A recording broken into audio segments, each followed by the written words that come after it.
Hey yo, what is up everybody, and welcome to another definitive review, this time for Metaphor ReFantazio, the next JRPG from Atlas, the makers of the Persona games, which I do really fucking like. I mean, I played 3, 4, and 5, enjoyed them all immensely, especially, well shit, all of them, especially 5, but they were all great to be honest. So if you played those, you're gonna be in familiar territory here.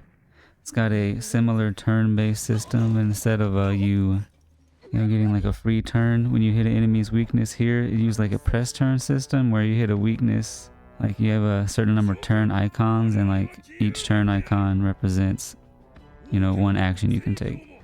And if you exploit a weakness or pass on the turn, or certain abilities will also do this, you will only use half a turn icon, so you effectively double your turns if you use exploit weaknesses every single time or whatever. And there's also like a rows, like you have a front row where you do more damage but take more damage, and a back row where you do less damage and take less damage, unless you use magic or certain weapons like their long range weapons like a bow or stuff like that. And then instead of like personas, you have archetypes, which are basically like classes or jobs.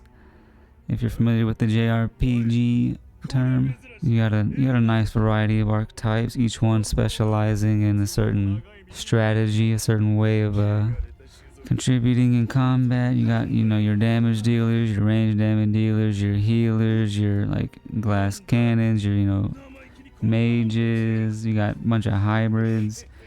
As you level up the archetypes, you can unlock like a next tier of the archetype, like a new stronger version of that class. And for the strongest classes, you have like hybrid ones where you have to have like this class at this level and like a different class from a different archetype at a certain level, and then you can like get like the ultimate archetype. And if you there's also like every character has their own like final archetype that is like super duper fucking strong or whatever, has the strongest abilities like in the game. You can mix abilities, like you can take abilities from other classes or other archetypes and put them onto a different archetype. You have to purchase it with like a currency you earn from battle that you use to like upgrade classes and purchase moves. Each archetype has like some extra slots you can stick in moves from outside the class, and you can stick those in there and like create some pretty interesting classes, and you got a nice variety of strategies you can implement or whatever. But the main thing you're going to be doing is exploiting weaknesses, buffing and debuffing. And if you once you figure out that, then you should be good, because buffing and debuffing is where it's at. You can buff the shit out of your team and debuff the shit out of the enemy, and you can do insane damage. You can even one-hit bosses sometimes doing shit like that.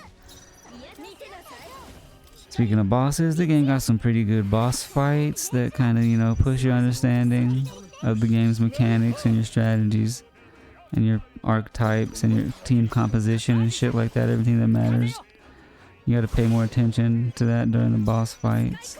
You can kind of wing it against most regular enemies, but for bosses you gotta be more deliberate, which is good. I mean, that makes the boss fights good. That's what you want from RPG bosses, from JRPG bosses at least. One thing I think the game is lacking in is in this aspect is enemy variety. Like, you fight a bunch of enemy models that are the same. They might have different weaknesses, but they look the same, or just have a color palette swap or whatever. And you kind of get tired of fighting the same enemies over and over again. It's got a little, it's a little grindy, and there's like grind's not required at all. But if you want to get the best archetypes, then you're gonna have to put in some grinding work. So just be wary of that shit. If you don't like grinding, which I don't, not necessarily, you might not like it. I put up with it because it gets you the best shit, and the grind wasn't so bad here. So there's that. So moving on to the visuals. Just like Persona games, this shit has absolutely gaudy menus and user interface, dripping with style. crazy like menu transitions and stuff like that. This shit just looks super fucking cool. You know, the best UIs in the business basically is Atlas Games. These best menus and shit, looks wise. Character designs are like, I don't know. They're lacking this time. Character designs, creature designs. I wasn't the biggest fan of them in this game, not this time.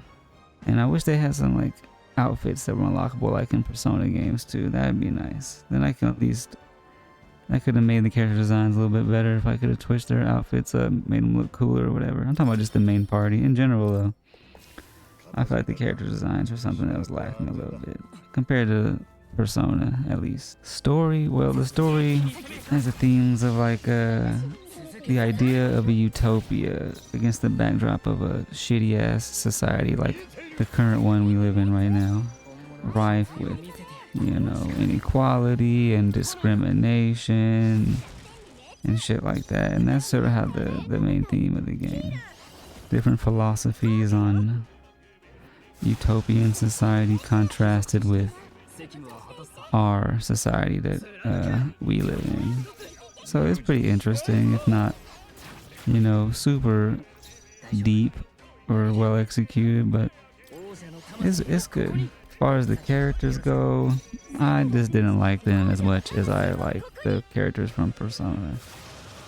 I feel like the characters in Persona games tie into the themes of those games better.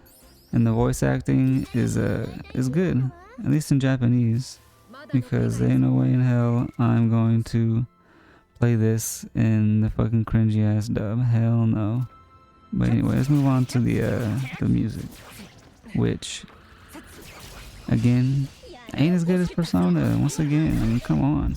But it is pretty cool. It has some cool battle theme when they're like, you know, I don't know. That's like what the fucking vocals in it are.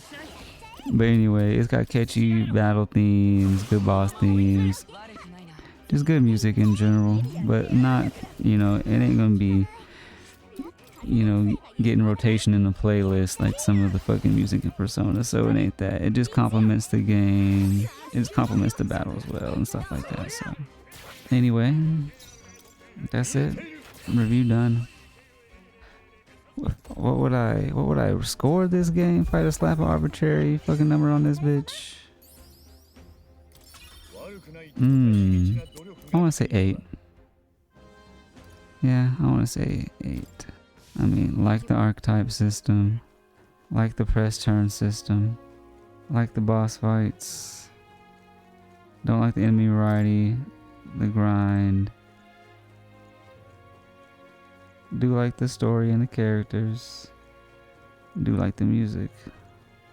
8 seems good to me. Anyway, when does Persona 6 come out? So that's it. Thanks for watching, and I'll see you later.